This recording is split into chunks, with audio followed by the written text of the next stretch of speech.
Growth Accelerator. Brandon here, your Chief Business Strategist, coming to you live on a whole bunch of platforms here and on Riverside with my guest today, Mr. Loren West, who is a master of email marketing. Loren, welcome to the show, my man. Thank you for having me, Mr. Brandon Garcia. How you doing? I'm doing well, man. How's life been treating you so far Uh, man, life this has year? been like, look, look. We all thought 2024 was crazy, and 2025 said, "Hold my beer." So that's where we are. Yeah, But no, man, we're market. here. We are here. We are making it happen. We're rolling with the punches, Yeah, climbing those rolling with it, molehills, and rolling with it. just trying to have some fun with it. So it's been a minute since we actually talked. I think we met when Funnel Hacking Live, Kissimmee, Orlando area a couple years ago. I believe that. It was man. That was a blast down in Florida. So that's I'm pretty sure that's where it was, man. Yeah, Kiss if Kissimmee, Orlando. I kind of merge it all together. It's all Orlando to me. It's all Disney World.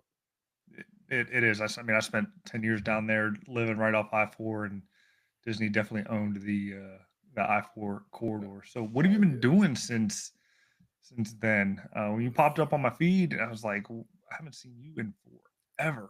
Yeah, you told me happy birthday, and then I was like, thank you. And then here we are. Yeah. But no, man, I was at that time I was heavily writing copy for a lot of different people. And since then I kept writing copy. And then I ended up getting into some coaching. So I coached for a while and was doing a lot of coaching, did some sales stuff, mostly coaching. That was fun. So I coached a lot of business owners, a lot of marketers, some other copywriters, and that was fun for a while. I did it. I had fun. I actually met a few of my mentors through that. Crazy stories all the way. So that was really fun. I actually ended up speaking on stage twice Okay. actually. So Nice. while I was coaching with an agency, and then I actually got really cool with one of the people I was coaching, and they did a real estate event, which I'm not in real estate, but they brought me to Branson, Missouri, and I actually spoke on stage at a real estate event. I actually did a what was it, a Airbnb framework because they were doing short term rentals, so that was pretty fun. But I've been doing that, and now my focus is moving into email, heavily into email, because why not? Email is the business. Email is the most important thing for those who don't know. It 100% is. I mean, the money's in the list, and if you don't have a list, you don't have any money. And how are how are people selling now? It's all an email. I don't know how many emails I get a day from lists that I sign up for, Oh and yeah. they just ping me minute after minute after minute from both on a Hmm. commercial side and from a quote unquote guru side, right? Because Oh I hack everybody just like you, right? yeah. Man, I'm a serial email checker, and I need to stop. But I literally every time my phone vibrates, it's a cue to go check email because I'm looking for, a message from somebody or one of my favorite marketers. Like I read email. Like I for a while I wrote so much email I didn't like it. Hmm. I was tired of writing email copy, and then I don't know, something just kind of clicked over the last year. I was like, you know what? I've written so much email and helped people write a bunch of emails. I might as well just kind of focus on that. Like, why not? And then, just really jumped head first into that medium, and just the light bulb kind of clicked. Like, why didn't you just focus on email all these years? Like, you probably would be crazy rich right now because all the things you've been telling people to do for years, like, hey, the money's in the list. Like, well, you might as well focus on it, man. So that's definitely something that I'm moving into now, man. I wish I would have did it a while ago, man. I really do. Don't we all, man? I tell myself that every day. If I would have just jumped onto this thing 10 years ago when I had an opportunity to invest 10 grand, which was absolutely insane at the Really. time for a coaching program, um, to then see the guy walk on stage with his $10 million ClickFunnels award. Who was it? Do you remember? Kialakanai, I don't think I've heard of that never person. heard of him. He had a program called AWOL at first, and then that kind of folded, and he started a whole different program. And I think he's pretty much pseudo retired. Mm-hmm. Basically, he was an affiliate marketer and Mm-hmm. selling a course, how to make money online, right? He was a make money online type guru person. Yeah. And I mean, that really wasn't what I wanted to do at the time, Hmm. but it would have at least taught me the skills and like that I needed to know to be kind of successful as far as Yeah. um, where I was at in my life to Hmm. not be where I'm at. I guess is the best way to put it. Not saying where I'm at's bad, but it just at least in a better position, right? Yeah. I mean, sometimes when you meet certain people, you're not necessarily ready to receive it, Right. I guess. And so you're like, nah, that's not the direction I want to go in. But had you had the mindset that you're in now, it's like, well, hell, I wish I would have just went ahead and paid that 10 grand. He got his 10 million award, so obviously knows what he's doing. And then I could just apply whatever he's going to teach me into what I'm doing. I'm not doing affiliate marketing, but maybe I could have learned about ads. Maybe I could have learned about systems. Maybe I could have learned about whatever. Because for Mhm. years, I was 100% focused on copy. Like, well, even before I started with copy, I thought I wanted to do SEO. Quickly found out I didn't want to do that because that was just ridiculous to me. Like, it changed too quick, and I'm gonna All the age time. myself. Yeah, I'm gonna age myself here, but I was thinking about SEO right when Google had the whole panda penguin situation. So if you're old enough to remember that, that's when I was thinking about SEO. And that situation was like, nope, don't want to do SEO. Well, let me pick up these books on digital marketing, and that's super general. But I learned a lot. I learned a lot, which I'm glad I did. It gave me a well-rounded marketing education. And then I jumped into copy, and it was like, okay, straight copy. I'm getting all my results with copy. That's what I'm going to do. But I stayed there, and I didn't necessarily evolve until a little later in the career. But yeah, sometimes you just gotta have to kind of have to be ready to receive certain things. You know what I mean? For sure. So what were you doing before copying? Man, so like I said, I was teaching myself digital marketing, which is a very general term, Mhm. and I was not an expert by far, but I learned enough to get hired by a few local companies. So you'll love this because you work with local contractors, right? Yep. Yeah, so I learned enough to work with different companies in the city. Problem is, I didn't know enough to keep the jobs, right? So I knew enough to get it, didn't know enough to keep it. And what I come to realize years later is like, even though I knew enough to get it, it wasn't enough to convince the owner or the manager, whoever I was working with, why what I was trying to do or why what I wanted to do was important for them. So I wasn't necessarily translating the value or the results at the time. And then I was, Mhm. banging my head up against the wall with different owners because, of course, they have egos. I know you see it all the time. They have egos. One of these guys was like, "Hey, man, I went to college for marketing in the '80s," and I was like, "Well, that don't mean nothing to me because I'm all about direct response and let's put together the system." And you know, we clashed a lot on a lot of jobs. And then another thing, if anybody's watching this and you do work a quote unquote marketing job, that's depending on where you go, it's probably the worst thing, especially if it's a catch all position. You know what I mean? Because Mhm. catch all positions, they want to pay you peanuts. They want you to do everything.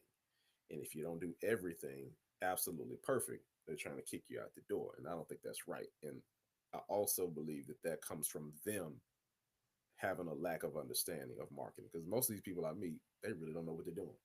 And you come in with some sort of know-how, but you're under the thumb of somebody who has no idea what's going on. You know what I Mhm. mean? Yeah, totally get that.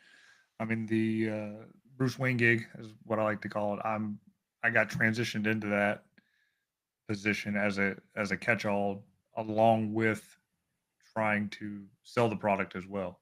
So Hmm. not only did I build out 3 websites for them using ClickFunnels and working on putting the system in place to start building their email list, Hmm. I also have to go make regular phone calls and client visits and things like that. So it Yeah, uh, doesn't make it easy to be that catch-all guy. not at all. It actually puts you at a lot of risk because again, if you mess up, it's on you, and they're looking for you to do everything, and they don't really know how to run the marketing of their business. And then marketing, if you do it right, kind of becomes the whole business. So this one particular place I was at, like I said, this guy went to school for marketing in the 80s. So a lot of times I couldn't really tell him nothing because he figured he knew it already, right? But come to find out, when I got hired, the business was failing, right? So him bringing me in, I'm supposed to help turn this thing around, but you're dealing with people who have egos and control freaks. They don't want to relinquish control. And so anybody who's watching, if you got clients that you work with, they have to be able to see you as enough of an authority to kind of let you take the reins. And it's really difficult when they don't want to. Now, again, like I said, I didn't necessarily become this super crazy expert, Mhm. but I knew enough. I actually knew enough. I just told somebody this today. This particular gig I worked kind of planted the seeds of copy. It was local company. He was selling coffee, and he used to send out these email blasts on, what was it, like the first and the 15th of every month, I think it was. And so Mhm. that's when all the sales would come, first and the 15th. So I'm, reading all this stuff about marketing, and I'm looking at all my emails. And again, I'm not a copywriter yet, but I said, I wonder if I write a sequence like I read every day in my email. Like, I wonder what'll happen. So I convinced him to let me do it. So I put together like this 2-week campaign, and I'm weird. I can't do anything regular. So I put a survey at the end of it, and I kind of had like this scarcity campaign where it was like, I kind of made it seem like we might go out of business, but not really. And I need your customer info for us to make some changes around here. So I spent 1 week of emails, and then the second week was like, okay, I'm gonna start letting them know what's going on. Hey, here's the survey. I need you to take this survey, give us this info, and I'll give you a coupon. So on the last day, sent the email out. I go home. Next day is $5,000 in his account. I'm not a copywriter yet. I'm not a email person yet, but I'm just kind of mimicking what I've seen and what I've read about, what I've watched. Mhm. And I was excited because I'm like, I've never done this before. Like, this is a very, not the first time I made some money online, but it was the first significant amount. And I know 5K is nothing depending on what level you're at. But again, like, for the position that I was holding at the time, it was big for me. I run to this guy. We're at this place, and I tell him about it. And he kind of shrugged it off. And I'm puzzled. Like, do you realize what I just did? I just made you 5K, and you didn't have to give away everything, because he would have these crazy coupons like going out of business sales on the 15th every month. I'm like, you don't have to do that. Why are you doing this? And so, yet another point of clash.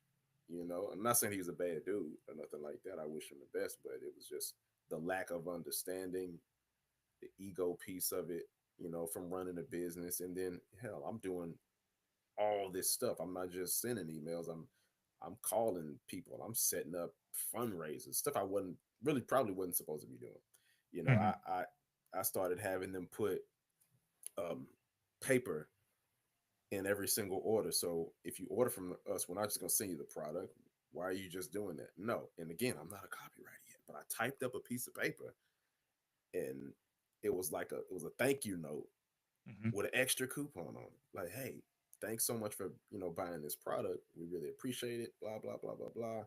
Here's an extra code for your next purchase, right? So again, I'm trying to get us away from giving away the house once a month and training people to not buy whenever they want these products. I was doing stuff like that, man, which is kind of crazy to look back on now. Like, I wasn't a copywriter then, but I was definitely doing copy like activities. Yeah, for sure, and those are smart marketing uh, tactics and techniques there, and, you being a copywriter, I'm sure one of your mentors is Dan Kennedy, right? So No, no, I not like really? Dan, but he's not.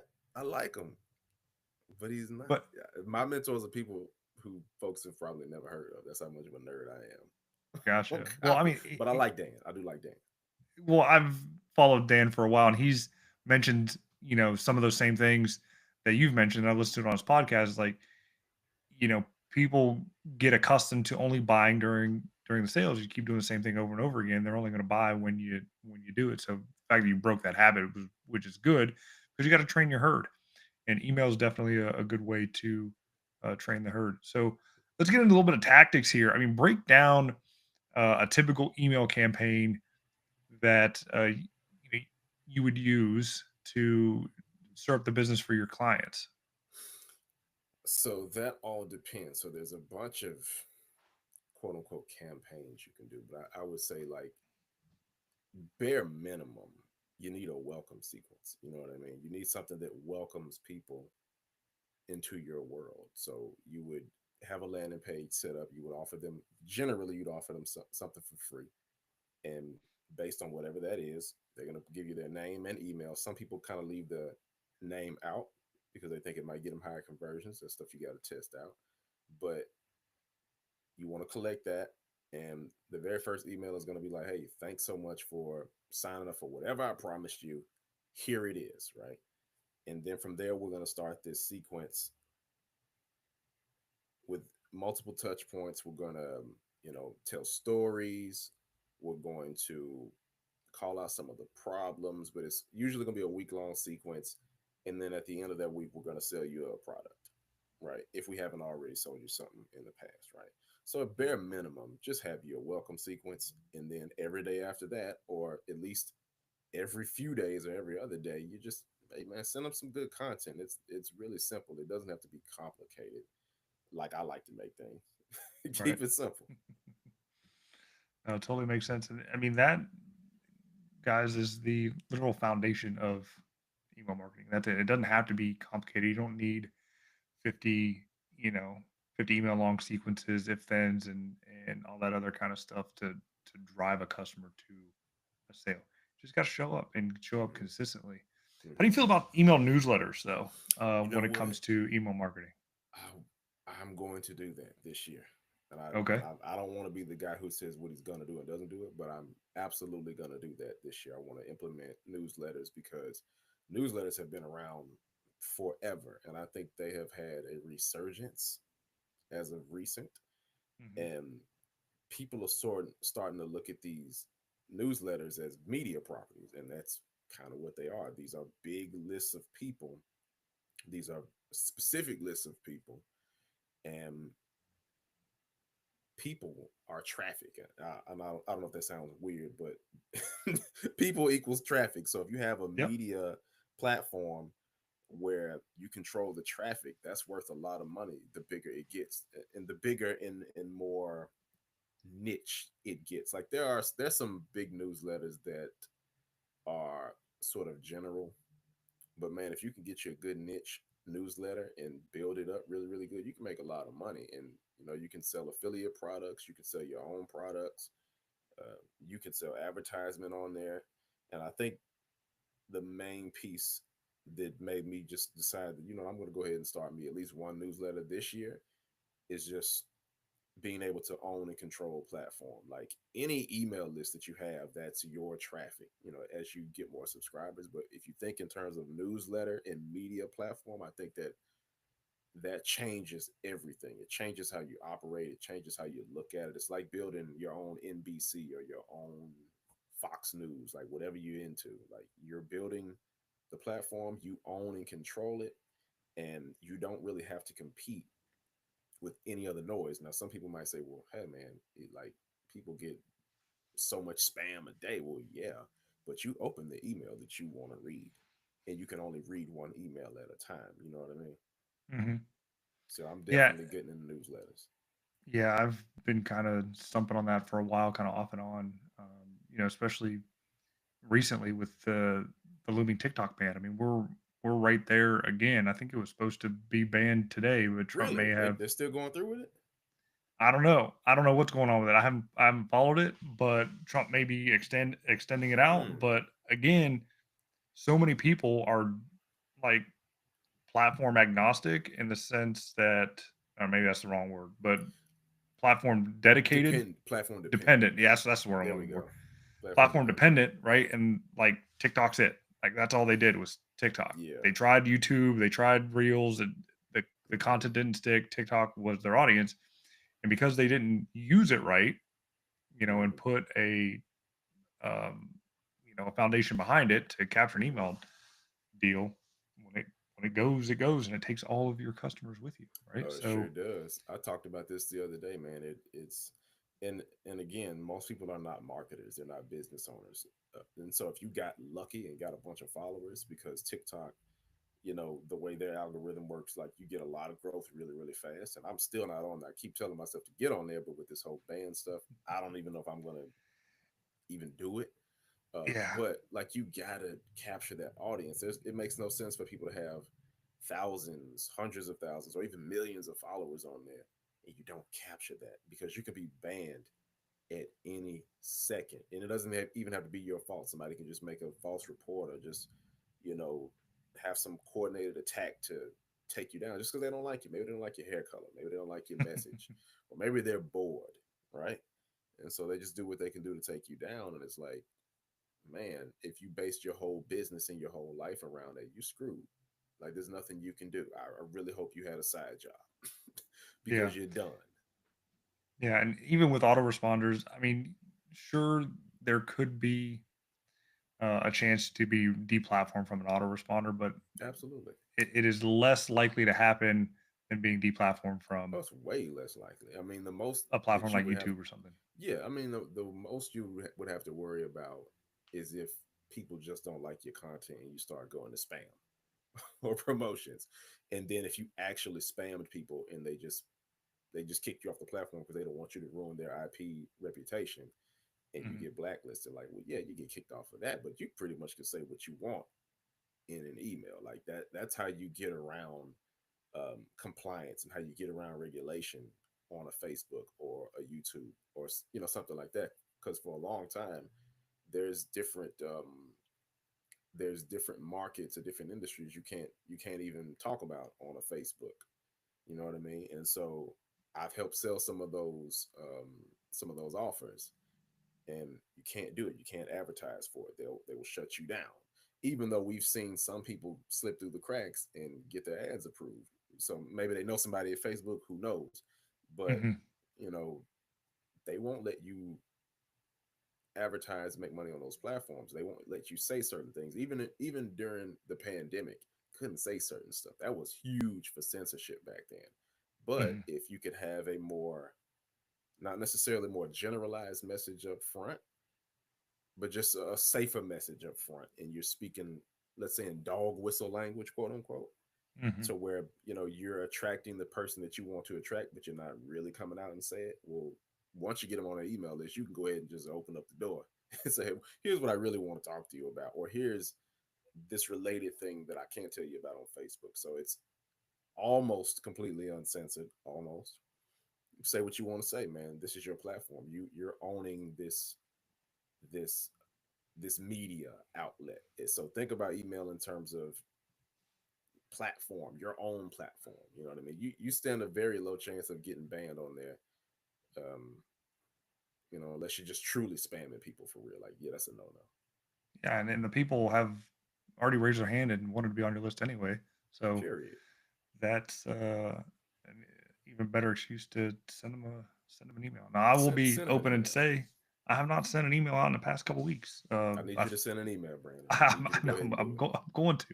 I need to. It's Q2. I think after FHL, I was just so burnt out working with projects and things like that that I just like, Yeah, it yeah, I happens need to do like my that. email, but I didn't do my email because Yeah, it I was happens. busy. But it's tough being a solopreneur, right? You got to wear many hats. It So is, man. You are your own advocate. You're your own marketer. Then you got the operations side, and it's like, okay, I'm my client success manager. It's a lot, especially what you're doing with you know local contractors, man. These are traditional business owners, so they sort of expect traditional things.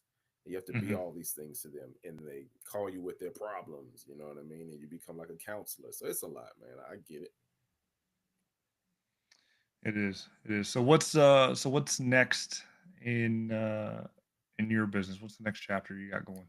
You're Man, the starting to next write. the next chapter is me fully launching an email list management service. I haven't completely launched yet, so I'm just getting everything together. I'm in a short transitional period, so I'm right there at the edge, getting ready to do that. And once that is up and sustained, newsletters to fund it, or excuse me, not necessarily funded, but newsletters to drive traffic to that, and that'll be sort of a back end thing, man. So I'm really looking at platform building as my mindset. Platform building, ownership. Um, I'm really thinking like NBC, ABC, Fox News, man. Like these traditional media outlets are really, they're going away with the dinosaurs. So somebody's got to be there to pick it up. It might as well Mhm. be us. You know what I mean? And it is, and there just comes a time where people are just sick of the dribble, so to speak, that's coming across all the screens. Absolutely. When it comes to the video, even though video still is kind of king, like sometimes people just want to read, right? Yeah. Um, I mean, it's more to me. I think it's more about who you trust, mhm, because if you have somebody like yourself, like your clients trust you, so they're gonna want to know Brandon's opinion on things. They're going to know, hey, did Brandon say that was cool to do? Okay, well, you know what? I trust Brandon. We'll do it. We'll do this campaign like this. And so when you run your own email list, and it doesn't necessarily have to be newsletter like I was saying. If it's just, hey, I'm a coach or consultant, and I have an email list, and I got a couple hundred people, maybe I have a few thousand people. If they trust you, they're gonna listen to what you say, and that means you have influence over them. You can sell them products, you can sell them services, but you are the person that they trust. And so I think people are just gonna go more into the specifics of, I trust this person, I trust that person. He's not lying to me necessarily, because I think a lot of us are tired of being told what to think or how to feel, especially with mainstream media. We've been mhm, watching this stuff for years, and although it is still very powerful, we're all going to watch it. We're going to need to know what the weather's like and what's going on in politics, but we've got social media behind us to where we can have our discussions, and then we have email newsletters to where we can get the perspective of the person that we trust the most coming right to us. So, I think it's important for everybody to do some email, and at least look at it like, hey, this is my platform that I own. This is my news channel that I'm mhm. communicating to you about, or excuse me, that I'm communicating to you with. Right, and just because you're a local service business doesn't mean people don't want to hear from you. I mean, Oh, they want to hear from you. if you cut grass, people want to know how to grow the grass right, right? If you fix leaky pipes, people want to know how to fix their own leaky pipe before they have to call you. Hmm. Um, having the ability to reach out and help educate somebody on the simple tasks is going to keep you top of mind for when they need you for the bigger tasks, right? Absolutely, absolutely. And some people might think, well, yeah, man, they don't really want to hear from me about plumbing. Well, okay, maybe the regular schmegular person doesn't want to hear about it. Maybe they just want they want their pipes fixed. You know what I mean? But there's the DIY person who may want to know about this particular wrench or this particular nut, or how do you install this particular sink or valve, or things like that. And maybe you just give a little tip here and there, how to keep your pipe safe for the winter, and whatever. Here's my 10 step guide on installing a shower head. You know what I mean? And so at Mhm, that point, well, you're not just like every other service provider in your city. You're actually providing information, like just like you said, before they need you. Well, maybe I can do this myself. Okay, cool. I did it myself. I don't need you. I'm not spending the money. But maybe they'll call you for the big project. mhm. You know what I Yeah, mean? Yeah, the when they big clog back the end toilet. project. Yeah, Yeah, when they clog the toilet and they can't yeah. fix it, right? Or That's when when the they're gonna pipes call you. burst. You know what I mean? Yeah. At the end of the guide is, hey, look, you know what? We've given you this 10 step guide to make sure your pipes don't burst during the blizzard. But if it did, this isn't something you're gonna be able to do on your own. You got to call us. Call me at Mhm. 555 Mhm. 5555, or go to this website and book your session now, or book your pipe repair service now. Like, you need email, man. Just get your landing page, get your autoresponder, start collecting emails, and just Mhm. start sending them information, build that authority. So it's going to change the game. So what autoresponders do you recommend? Now, this is probably, if you ask every person or every marketer, Let- they're probably all going to say something different. Oh, of course, but for like somebody just getting into it, doesn't really know anything, not too tech savvy, Hmm. what would be the easiest one? Just getting into it, not too tech savvy. I would say MailChimp, but I hate MailChimp. Don't use it Okay, at all. we're on the I same page there. I hate MailChimp. Don't use it. I would say maybe okay. I would say for me, I am a man who values simplicity, and I value a clean UI and ease of use. So I would say just getting started, maybe you want to try something like ConvertKit. It's very clean UI, pretty easy to use, pretty easy to set up. You can do automations with it, no problem. Right after that, it's probably going to be something like, oh god, I just drew a blank. What is this thing called? Active Campaign. Yeah.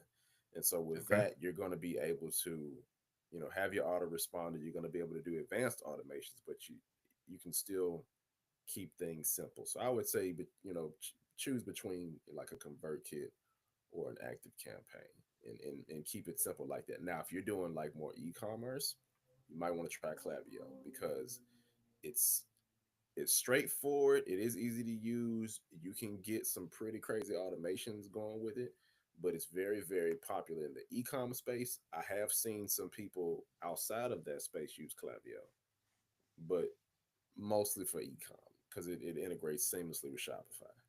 So between ConvertKit, Active Campaign, if you're doing like coaching, consulting, expert style business, or even if you're you know a, local contractor, something like that, you would be good with that.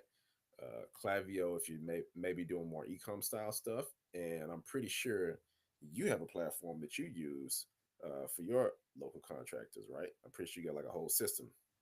I do. I got two systems really. My business growth accelerators platform, Hmm. depending on where the contractor is at in their whole journey and ecosystem, can get set up on there with some basic rudimentary automations when it comes to email marketing, especially for reputation management. But Absolutely. the main heavy duty lifter that my goal is to get them set up on would be ClickFunnels.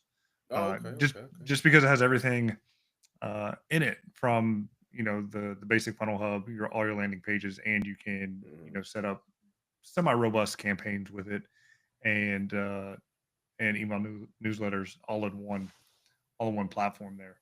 So Absolutely. And I wanted to give ClickFunnels 2.0 a try, and I still might since they have changed things now.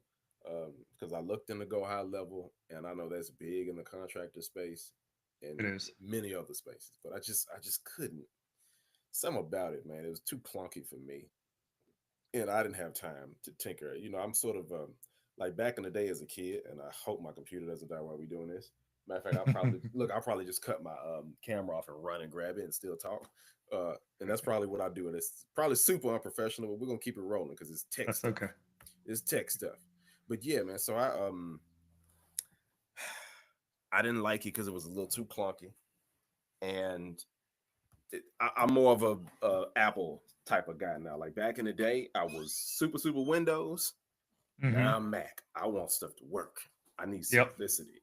And so to me, GHL is like a Windows, and the other systems are like a Mac. And I prefer Mac at this point.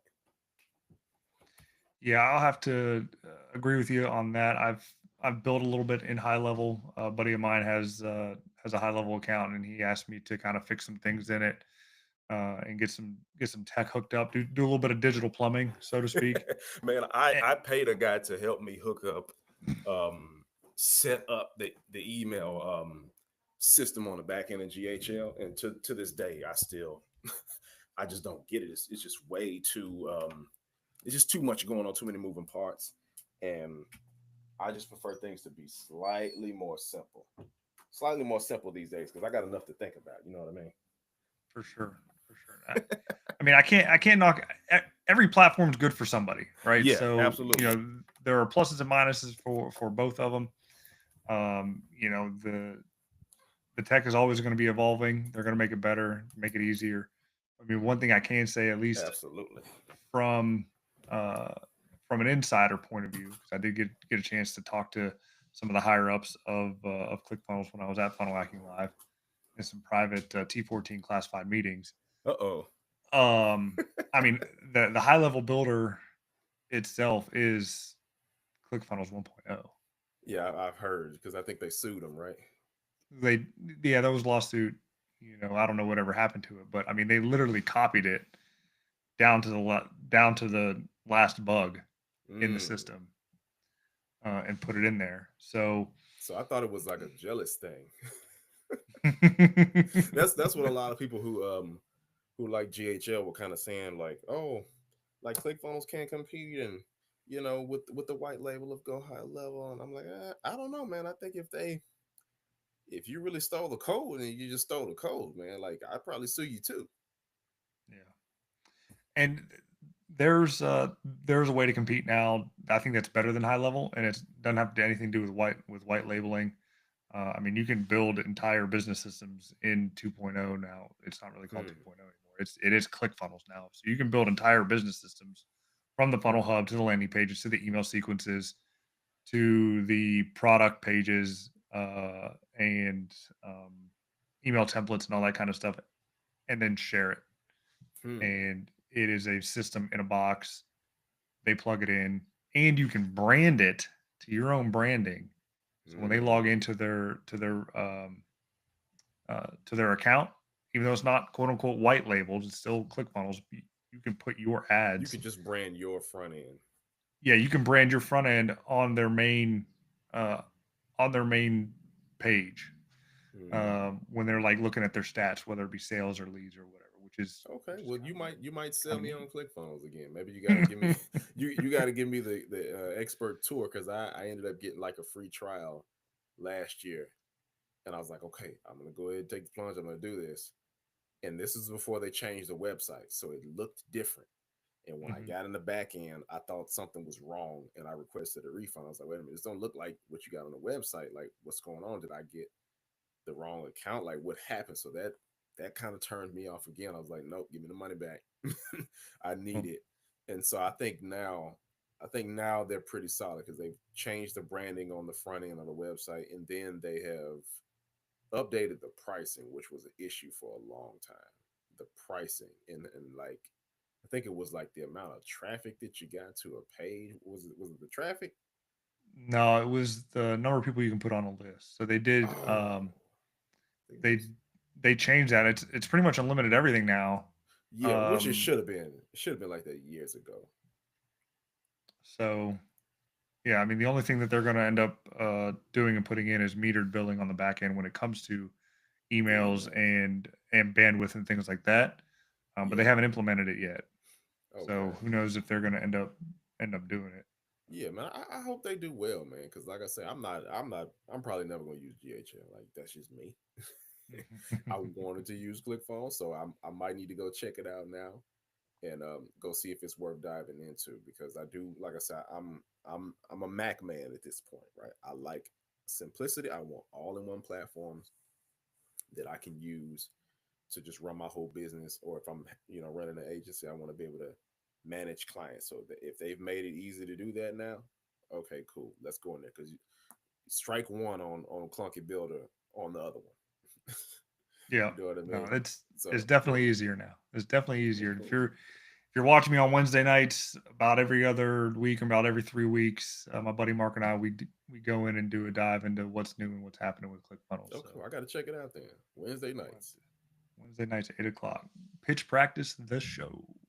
Yeah, I gotta check it out, man. I gotta see what you guys are doing on the back end, man. Get me ready to get my award, but I don't know how I'm gonna get the award because they don't do that. They're not doing FHL anymore, man. No, they're not, but they're probably going to be doing virtual. So when they do host any Uh, something virtual and you have won an award, you'll probably be invited out to be on the virtual stage and actually have a sit down uh, and kind of talk about your business. That's one of the things they that's a kind of good way to do proposed. it. That's a good way to do it because it's still like everybody gets to live stream it, but then hey, maybe they won't fly you out because airfare prices, right? But hey, Yeah, if you get out here, accept your award, you we'll put you on stage and we'll talk to you. But I think that's a cool way to do it because now you're not just accepting an award, but it's like, okay, you kind of get your 5 minutes of fame, you know, to speak with them and get a little interview, and then they can take that and use it for content. So I think that works out for everybody. it does. It does. So I'm looking forward to getting mine. I'm getting it slowly but surely, but we'll Well, see. get it, We'll man. see what happens the next couple years here. Get it. Well, no, man. We got to speed that up for you, man. We can't do it in a couple years. We got to do it like before the end of this year is out, man. So anyway, I can help you get it. Let me know. We'll team up. We'll Wonder Twin Power activate. We'll get you that. Okay. We'll get you that 2 Club award because I've actually written copy for a lot of those people. A lot of 2CC awards and some $10 million award people too, man. So Nice. Nice. fun stuff.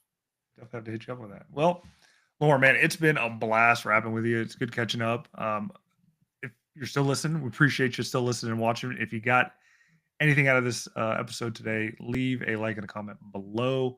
Definitely look up Lauren, check him out if you need help with your copy, email marketing, wanting to get started in any of that part of your business. Lauren's the guy to reach out to. All of his contact information are going to be in the show notes below. Again, this is Brandon, your Chief Business Strategist.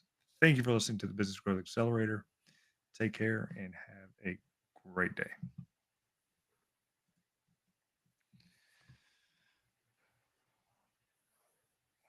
Keep your side open while you're